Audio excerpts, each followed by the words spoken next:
אז אני מבקשת, תוך כדי שאתם מקשיבים לי, תקשיבו לא רק מהמחשבה, אלא תקשיבו גם מהלב, איזה תחושות פיזיות מתעוררות בכם כשאני אדבר על המסר שאני מביאה, ואיזה רגשות זה מעורר בכם, אוקיי? רגשות נעימים, רגשות לא נעימים.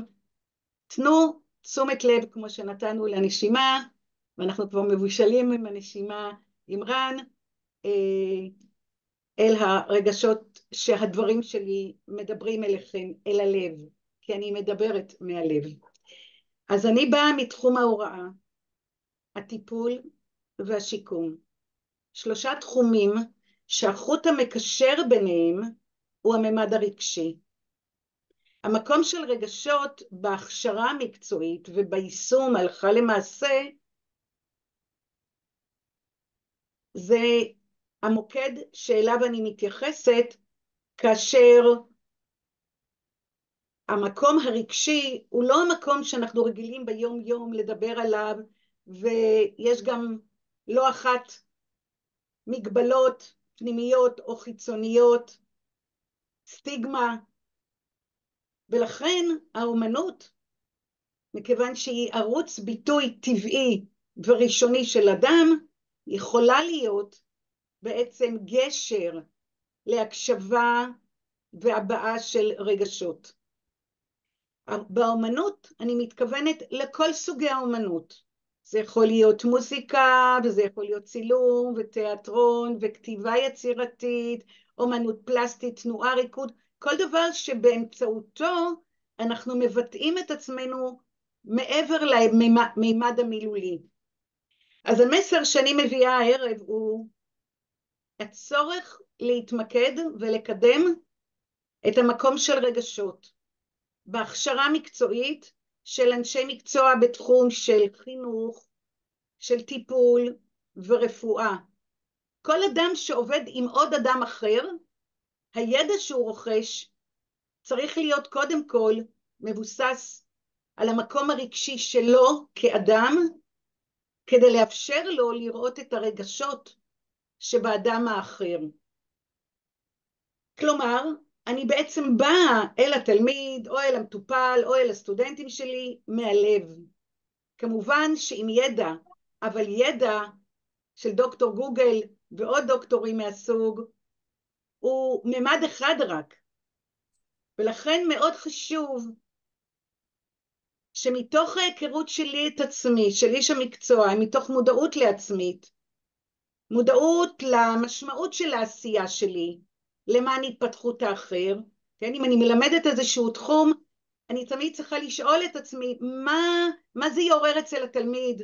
מה זה מעורר אצלי? לאן זה לוקח אותי? ולא רק שהוא ידע, אלא איפה זה יפתח אותו. יש משפט מאוד יפה שאומרים שאולי ריצ'רד באך אמר את זה, we teach what we are and not what we know.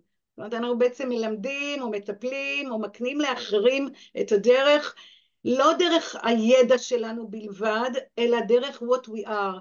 אז אם אני מודעת לעולם הרגשי שלי, ויודעת לבטא, יודעת להתייחס אל הממד הזה אצלי ואצל האחר, הרי שאני אבוא אל ההוראה, אל ההכשרה המקצועית, ממקום הוליסטי, ממקום שלם. יש את הידע ויש את המודעות למי אני ומה אני מביאה. לכן תוכנית ההכשרה של מעגלי הלב שאני פיתחתי עבור אנשי מקצוע בחינוך, בטיפול ובשיקום, התוכנית הזו מעגלי הלב מתמקדת על התפתחות רגשית אישית, שמאפשרת לאדם, לאיש המקצוע, לראות את העולם הרגשי של האדם האחר. וכאן לאומנות יש מקום חשוב, כי זה, כמו שאמרתי בהתחלה, בעצם ערוץ טבעי וגשר ממש אל העולם הרגשי.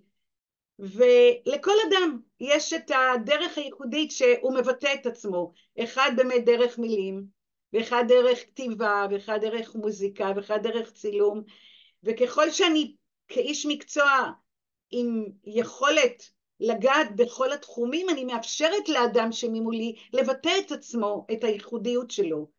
אז את הגישה הזו, את הרוח של הגישה הזו, אנחנו מיישמים במרכז האקדמי לוינסקי וינגייט, במסגרת התוכנית להכשרת מטפלים בתנועה ואומנויות, במסגרת תוכנית של שיקום הוליסטי לאנשים שהם זכאי סל שיקום ויש להם מוגבלות, אבל הם לומדים ביחד עם אנשים ללא מוגבלות, כי האומנות מאפשרת להיות קהילה אחת ביחד.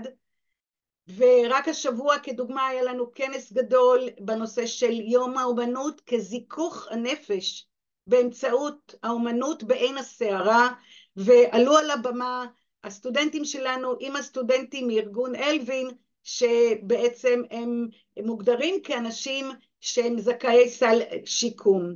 ויש לנו גם את המרכז לטיפול רגשי שמבטא, מממש